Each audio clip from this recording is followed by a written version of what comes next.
faut trouver la fréquence. La bonne.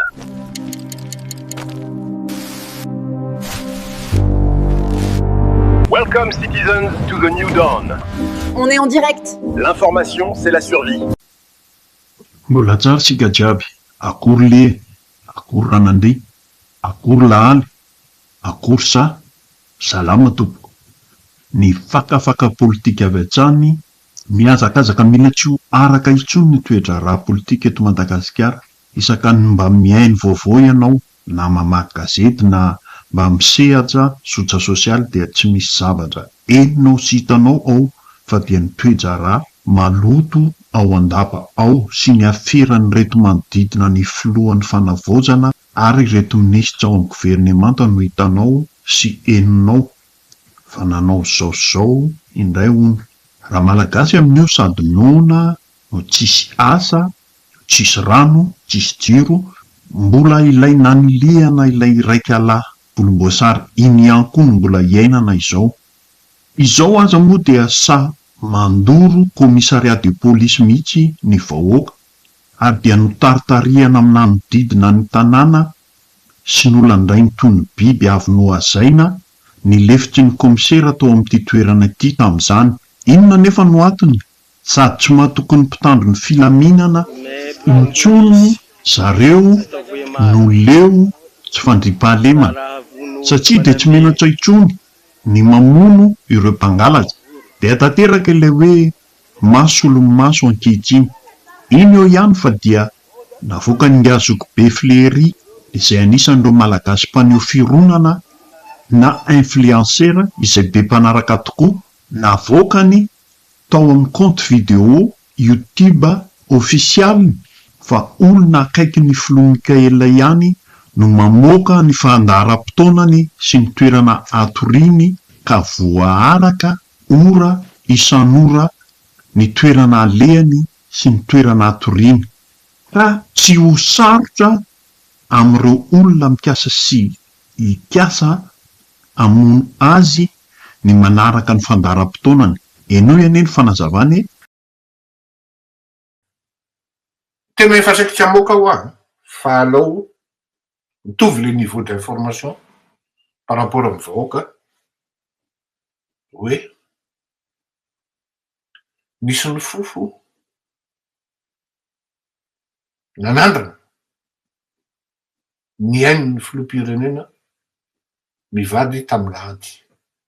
Ary tsy vo tamilahady any fa moaly namoaka taminareo miala tindro za moaly fa tena raha misy tena tiako reo olona dia ny PSG dia tena variana ny jery baolina fa ilako tsiny fa tsy nahatody fotoana niaraka taminareo moaly.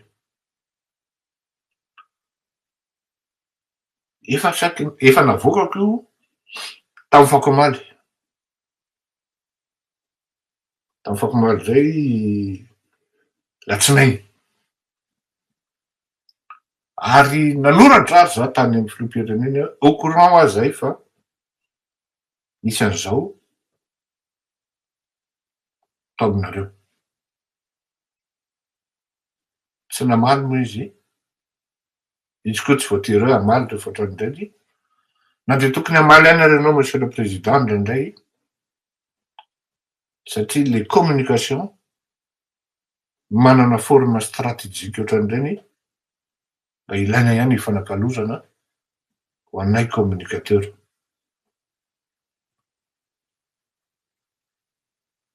Tafy andralahy tamina drone miaraka aminao an'izay explosive ny tranon'ny filoham-pirenena misy anazy mivady. Raha ho an'olona manana esprit tsotsotra zao tonga dia hoe mba tsy vanona koa zany. Ahoana kosa zany? Dia tonga amin'izany ve?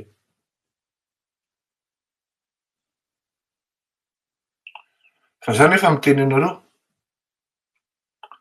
Tonga ny dia rapide be ny saiko hoe fa anao moa nafantaranao fa ao amin'io trano io izy mivady amin'ny oro io. Ahoana nafantaran'ny ny olona fa ao amin'io trano izy mivady amin'ny oro ka zany ao anatiny na olona akaiky eo filoham-pirenenao no miteny ao izy nykprisy tamin'ny mpanady ady jereo dolo ny telefônin'ny olona manodidina ny filoha ao izany ny antso 15 minutes avant na 30 minutes avant ary izany natrony ampitsotra be zay ao izy mivady fa vo misakafo mihitsy zay teo na vo misakafo izy ao zay moka ne président zay ne andre matofolomy mahatonga anay sarotiny am'reto forongony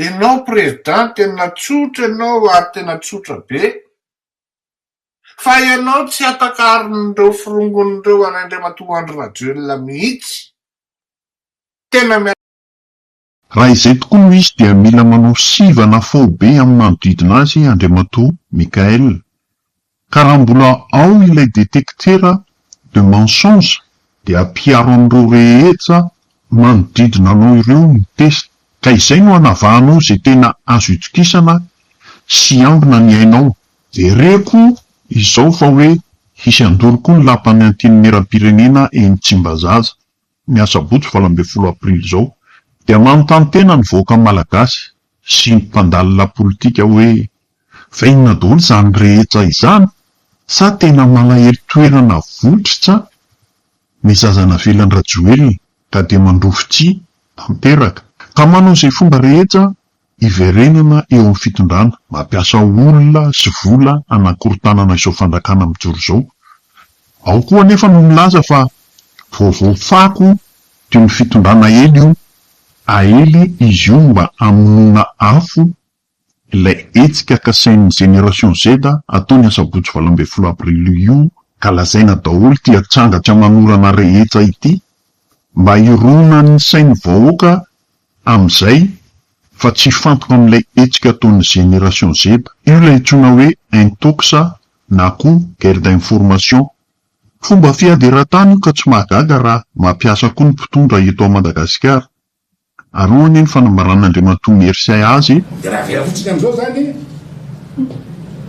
de raha misy raha afaka de ty to le raha satria tsy janona fa iny zany mijery an'izay fotsiny fa raha pitso am'izay possible mety le drone de combat mihitsy am'izay le kamikaze ny tonga eo satria ato zany nieritseretana misy olona anakiroa siloentin'ny olona anakiroa amoko fandriny mety raprese reo le président reo matoreo reo izy mibady any ny alefa le tena izy kibom na koa mbola misy matory aby da atao anakiroa kibom zany hoe le but de tratrana de vonona enao androany ty vaovao renseignement généraux ty misy mikendry andory ny assemblée nationale la misabotsy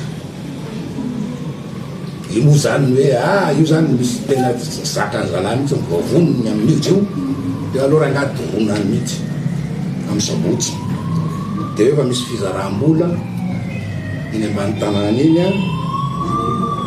eny Ambohipo ary eny Katré de zaraiko aminareo zay zany miteny zay partager na partager io une partie ny renseignement généraux amaranako ty fakafaka politika androany ty de izao iny fa nisy vidéo ny voaka tapitapoka teo na voaka ny génération Z teny amin'ny zotra sosialy izay nahitana ireo mpikambina niara-lahatra tamin'ny Herzo tamin'ny nietsika voalohany nataony milaza moa izy ireo tamin'ity vidéo ty fa hofoanana ilay fihetsiketsehana kasaina ataony asabotsy ho avy zao eny amin'ny tendrony 13 May ary dia nifona ihany kory zareo mifona tamin'ny fitondrana misy fifanarahana tampoka ve tany ambadika tany ka nandraisana vola sa misy fandrahonana fanagadrana raha tsy milefitra toy izao ka nanao marsariera ireto génération Z ireto ny marina nefa tsy maintsy iseho na hoela na hoaingana samy velonaina isika menakavy ahita ny toyana veloma vetivety indray tompo. Eto amin'ny firenena voalohany mahatsapy izay fa nisy fahadisoana sy tsy fahampian'ny fandiniana tamin'ny hetsika nataonao teo aloha izay miteraka fikorotanana sy nanome sehatra n'ireo manararaotra te hanonga-panjakana sy izany velively ny tanjonay. Faharoa, noho izany toe-javatra izany dia nandray fanapahan-kevitra izahay tanora mpitolona ny hanatsahatra ny tolona sy ny fidinana an-dalambe izay nokasaina tanterahina ny 12 aprily ho avy izao. Manambara mazava izahay fa tsy tompona andraikitra amin'izay hetsika na fidinana an-dalambe mety mbola ho ataon'olona na vondrona hafa manomboka izao. Fahatelo, manentana ny rehetra izahay mba hitandro ny filaminana sy ny fitoniana ary hiandry amin'ny fitoniana ny concertation nationale izay sehatra ahafahany rehetra maneho hevitra sy mitondra ny fitakiana sy etaetan'ny tanora sy ny vahoaka malagasy amin'ny fomba milamina sy ara-dalàna. Fahaefatra, eto izahay dia mangataka famelan-keloka amin'Andriamatoa filoha noho ny toe-javatra nateraky ny fanambarana sy ny hetsika nataonay. Tianay ny hanambara fa tsy hanao no fahavalonay ary sy naman'ireo manonga-panjakana izahay. Ny tena ady sy fitakiana napetrakay dia mikasika ny antenimieram-pirenena na ny Assemblée nationale izay noanay fa mila fanadiovana sy fanitsiana indrindra ireo rafitra sy olona mbola mifamatotra amin'ny rafitra teo aloha saingy nisy ny nanararoatra ny tolona ka namadika an'izany ho fanongana-panjakana. Manamafy izahay tanora avy amin'ny vondronay fa tsy hidina an-dalambe manomboka izao.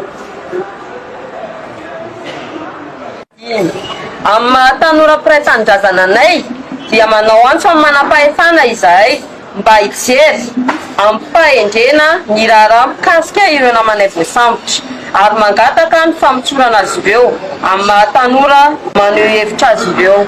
Fahaenina, mangataka ihany koa izahay ny famelana amin'ny vahoaka malagasy manerana ny nosy dia niteraka savorovory sy tebotebo-tsaina taminareo ny ultimatum izay nataonay.